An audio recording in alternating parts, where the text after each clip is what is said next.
Good morning, DSTT community. Today we're going to talk about the single leg lift and the leg changes.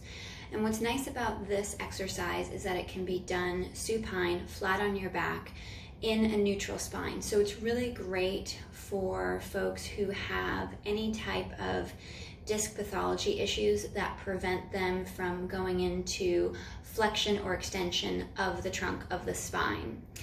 One thing to note though with the single leg lifts and the leg changes, if you have iliopsoas bursitis, if you have extreme hip flexor tightness, something of that nature within the pelvis, within the hip flexor itself, this exercise may be contraindicated for you, so definitely check with your doc or your PT before starting any new exercise or stretching regimen that you're looking into.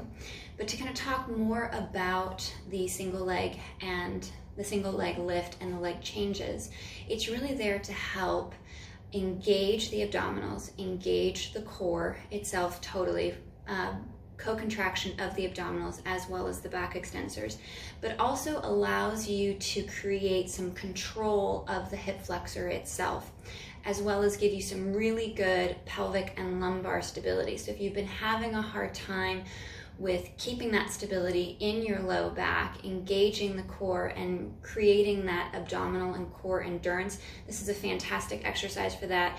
Again, while taking out any type of flexion or extension of the spine. Now, one of the most important things that we can do with this exercise is to maintain a really neutral pelvis. We don't want to hyperextend the low back, tip the pelvis forward by arching the back. We want to keep that nice neutral position.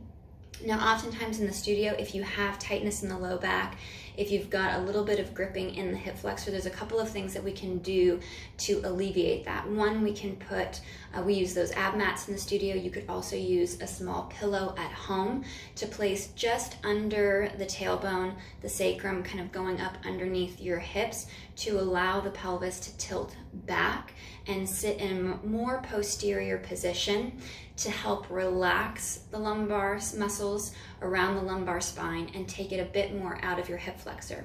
Now, range of motion is another thing that we can modulate.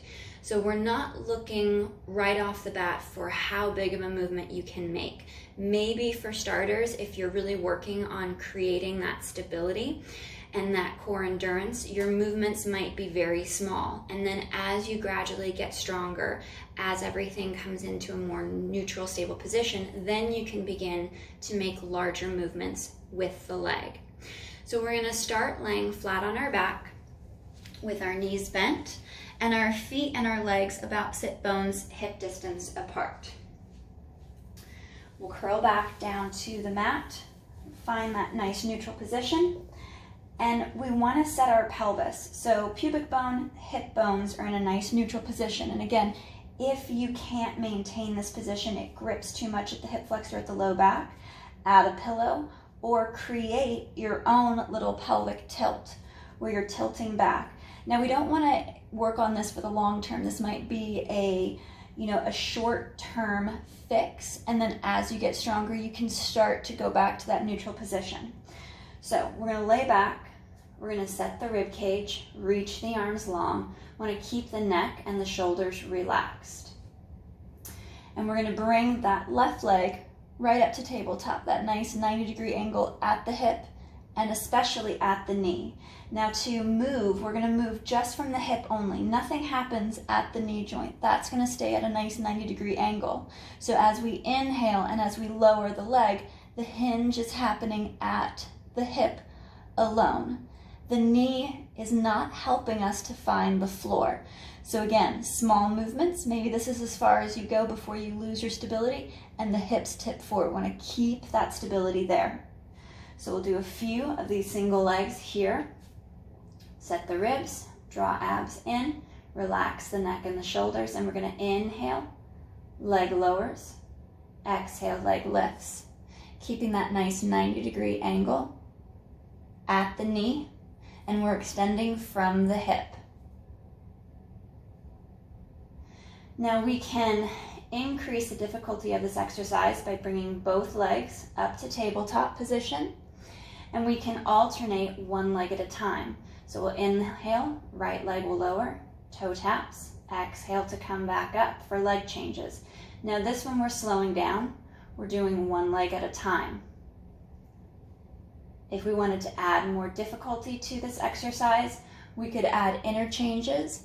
As the left leg lifts, the right leg's lowering. As the right leg lifts, left leg lowers. So we're changing at the same time. Again, focusing on that core stability, that core engagement, and keeping the pelvis in neutral while controlling the hip flexor.